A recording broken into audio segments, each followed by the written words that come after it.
በአንድ ቀን 1 ቢሊዮን ዶላር ያተረፈው ታላቁ ኢኮኖሚስት። እስቲ አስቡት፣ በአንድ ትሬድ ስንት ዶላር አትርፋችሁ ታውቃላችሁ? 50 ዶላር፣ 1000 ዶላር፣ 2000 ዶላር፣ 5000 ዶላር። በ1992 ዓመተ ምህረት እንደ አውሮፓውያን አቆጣጠር አንድ ሰው በእጁ ባለው ኮምፒውተር የአንድን ታላቅ አገር ማዕከላዊ ባንክ ያም ባንክ ኦፍ ኢንግላንድን ፊት ለፊት ተገዳደረው። የብሪታንያ መንግስት የገንዘባችንን ዋጋ አናስነካም ብሎ ሲዋጋ፣ ይህ ሰው ግን አይ ትወድቃላችሁ ብሎ ተወራረደ። በ24 ሰዓታት ውስጥ የብሪታንያ ባንክ ተንበረከከ። ይህ ሰው በአንዲት ቀን 1 ቢሊዮን ዶላር ማትረፍ የቻለው ታላቅ ኢኮኖሚስት ነበር። ይህ ሰው ታላቁ ቢሊዮነር ትሬደር ጆርጅ ሶሮስ ይባላል። አብዛኛው ትሬደር 50 ዶላር ሲያተርፍ በደስታ ትሬዱን ሲዘጋ፣ ጆርጅ ሶሮስ ግን 1 ቢሊዮን ዶላር እስኪያተርፍ ድረስ ትሬዱን አልዘጋም። ታዲያ ጆርጅ ሶሮስን ከኛ የተለየ የሚያደርገው የአእምሮ ኃይል ምንድን ነው? ዛሬ ሪቴል ትሬደሮች ትርፍ ሲያዩ ለምን እንደሚፈሩና ፕሮፌሽናል ትሬደሮች ኮንቪክሽን ወይም ፍጹም እርግጠኝነት የተባለውን ስነ ልቦና ተጠቅመው ትርፋቸውን እንዴት እንደሚያሳድዱ በጥልቅ እንመረምራለን። ታሪኩ እንዲህ ነው። በ1992 እንግሊዝ የገንዘቧን ወይም የፓውንድን ዋጋ በጉልበት አሳብጣ ይዛ ነበር። ጆርጅ ሶሮስ እና የእሱ ዋና ትሬደር ስታን ድሩንከልሚለር የኢኮኖሚውን ዳታ ሲያዩ እንግሊዝ ይህንን ዋጋ ማስቀጠል እንደማትችል አወቁ።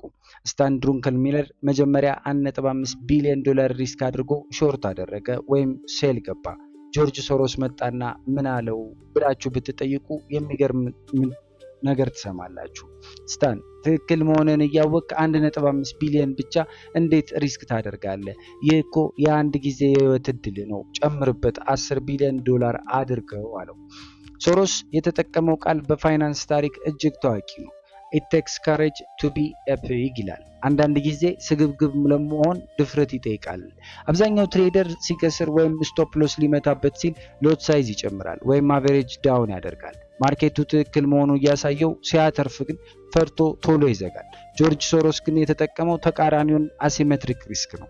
ማርኬቱ ትክክል መሆኑን ሲያረጋግጥ ሎት ሳይዙን አሳበደው። የብሪታንያ ባንክ ተሸንፎ ፓውንድ ሲከሰከስ ሶሮስ 1 ቢሊዮን ዶላር ኪስ ውስጥ ሊከት ቻለ። ወዳጆቼ ቆም ብላችሁ አስቡ። እናንተ ማርኬቱን ወደ ትርፍ ሲሄድላችሁ አራ ያገኘዋትን እንዳላጣ ብላችሁ በ10 ዶላር ትዘጋላችሁ። ኪሳራ ሲሆን ግን ይመለሳል ብላችሁ 100 ዶላር ኪሳራ ታቅፋላችሁ። ይህንን የድህነት የስነ ልቦና ወይም ፌር ኦፍ ዊኒንግ በዩቲዩብ ቪዲዮ ብቻ ማስተካከል አይቻልም። አይምሯችሁን እንደ ጆርጅ ሶሮስ ትርፍ ላይ ሪስክ እንዲወስድ፣ ኪሳራን ግን ቶሎ እንዳያቋርጥ ፕሮግራም ማድረግ ከፈለጋችሁ የ1 ወር የትሬዲንግ ሳይኮሎጂ ማስተር ክላስ ኮርሳችንን ወይም ደግሞ የነጋድራሱ መጽሐፋችንን ማግኘት ትችላላችሁ። ወደ ሶሮስ ስንመለስ ሶሮስ ይህንን ያደረገው ቁማርተኛ ስለሆነ አይደለም። እሱ የተጠቀመው ኮንቪክሽን ወይም ፍጹም እርግጠኝነት ነው።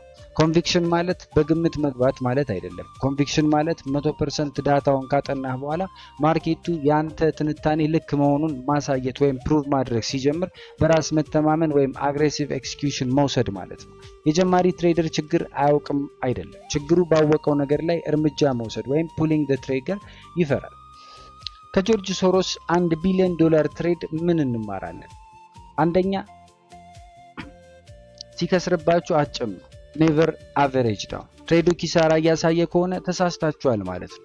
ተሳስቶ ሎት ሳይዝ መጨመር እብደት ነው። ሲያተርፍላችሁ ደግሞ ደፋሩ ነው። ትሬዳችሁ አረንጓዴ ወይም ትርፍ እያሳየ ከሄደ ማርኬቱ አንተ ልክ ነህ እያላችሁ ነው።